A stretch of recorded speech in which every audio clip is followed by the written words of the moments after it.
Good afternoon, YWCA friends, family, and mission squad tuning in. This is a special mini series of the Butterfly Effect, where we will get to know our newest YWCA board members together. This series 3, episode number 6 of the Butterfly Effect. If this is the first Butterfly Effect episode you're tuning into, the YWCA NENY started this series 2 years ago during the pandemic. It is an empowerment series where volunteers interview inspiring women in our community who hopefully will inspire you.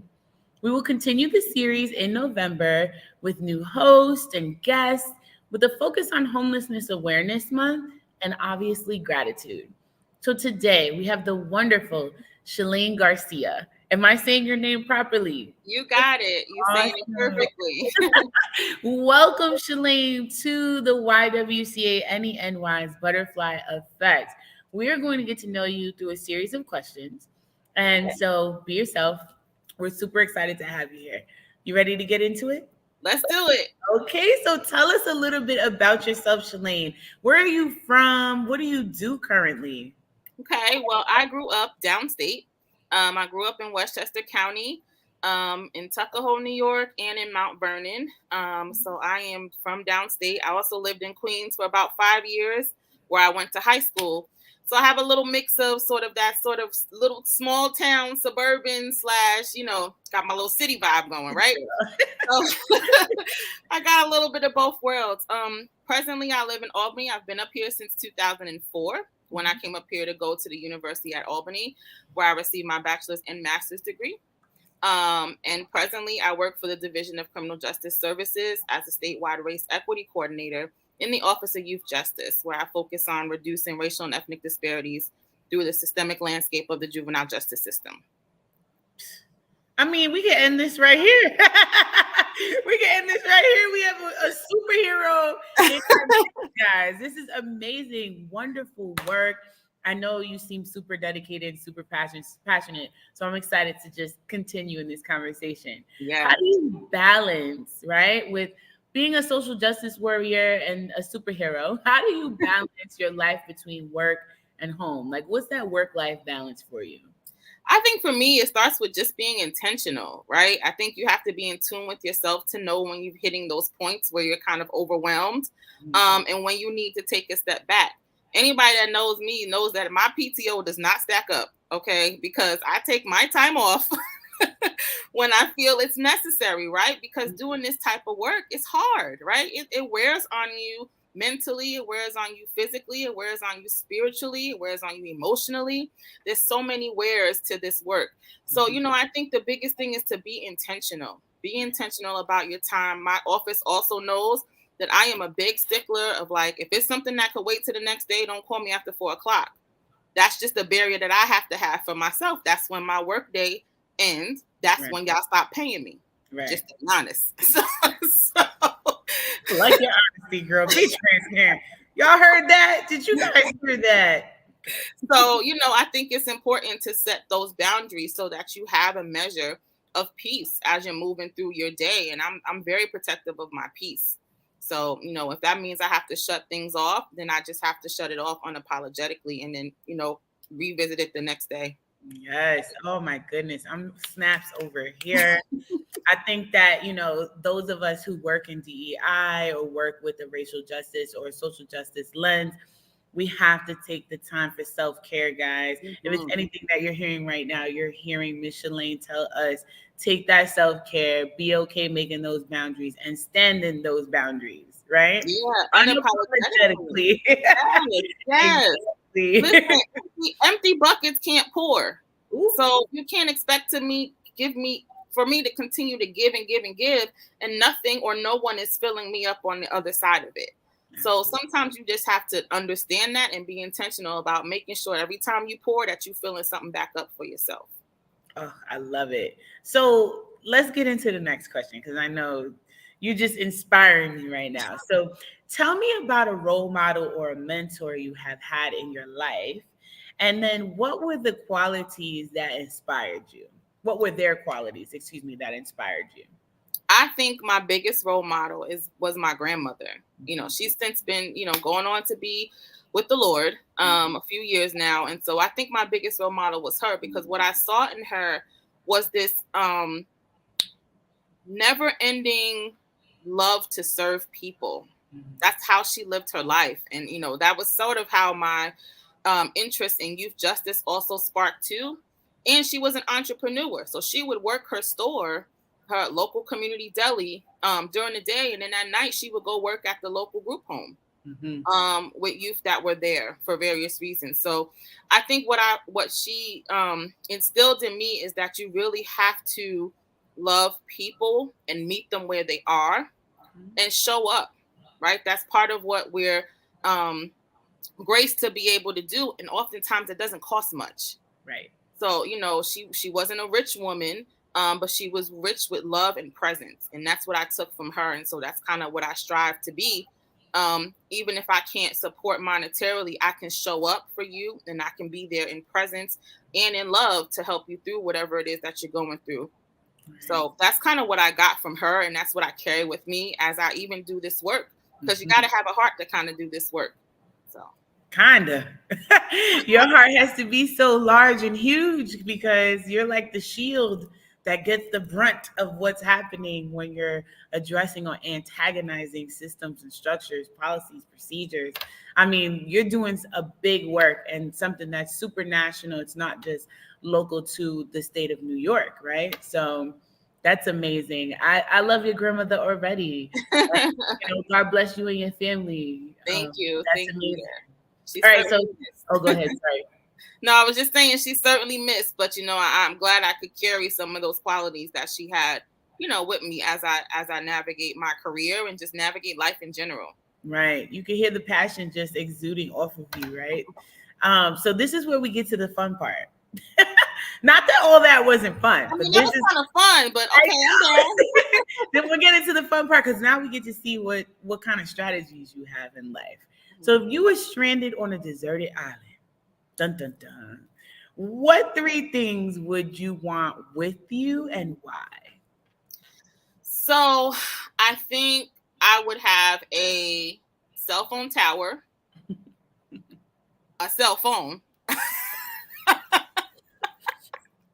Okay. And a boat. All right.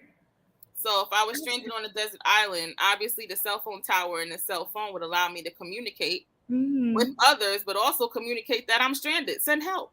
SOS. SOS. Come help us out. Like, I'm struggling over here. In a boat, because that could be my way out, right? And if it's not my way off of the island, it's a mechanism for me to be able to survive. I can take the boat out and go fishing to get food and come back. So that's kind of where my mind went. I'm like, everybody gets real deep and like, oh, I'm going to take let's take the practical things sometimes. So where are you going to put the cell phone tower? I mean, listen, it'll work. Like, if it's an island, there's land, which means I can plant it in the land. And, I'm going to figure it out. And then you can carry it in your boat. And I carry it in a boat. I got this. Super smart. I like the way you think. I love it, Shalain. This is amazing. So tell us something unique about you that you believe others should know. That's a good one. I think others, I don't know if I would say it's something unique. That's a really good question. I really think, what I think about what others should know about me really is that my interests are large, right? And I'm passionate about a lot of things.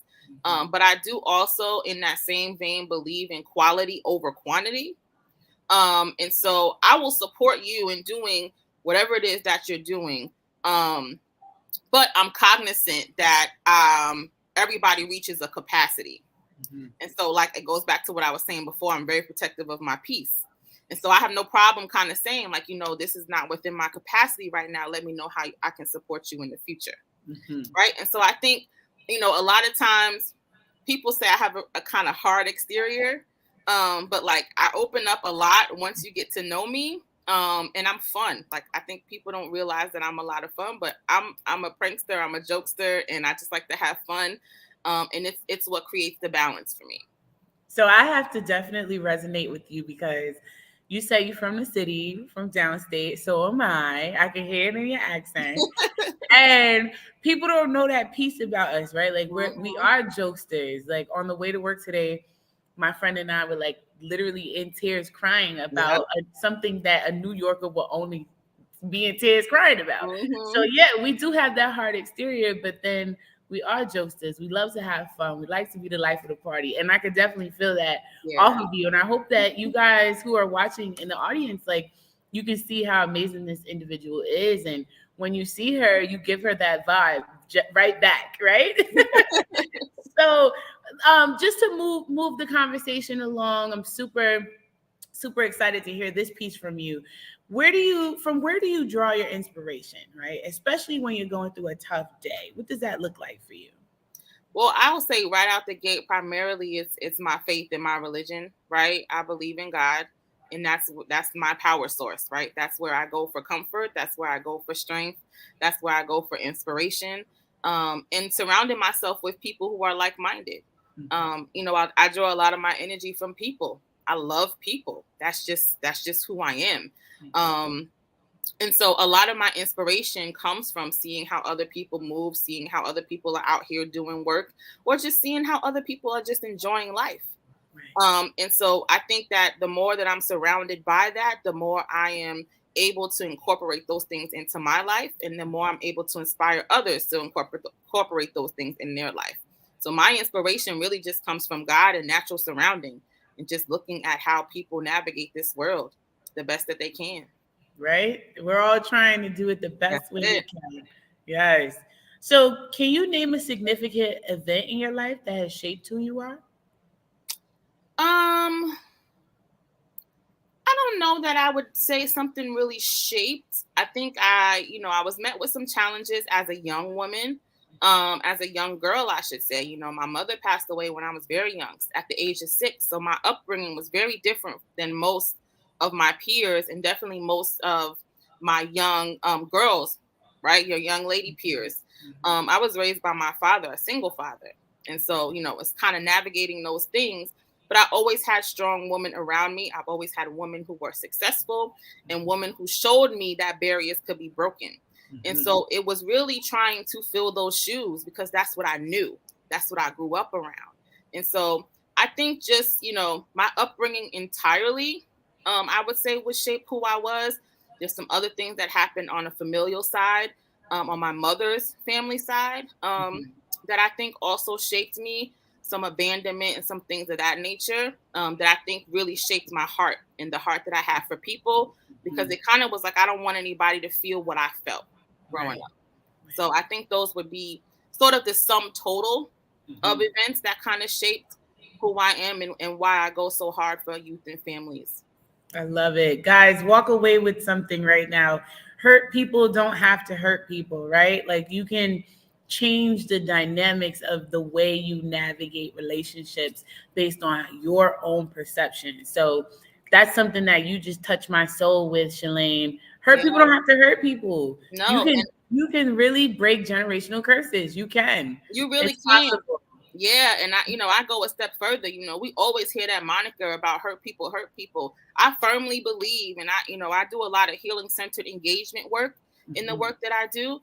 I firmly believe that healed people will also heal people. Yeah. So even in our hurt, we have a responsibility to heal, because we never know who needs to see our healed place in order to foster their own healing. Exactly.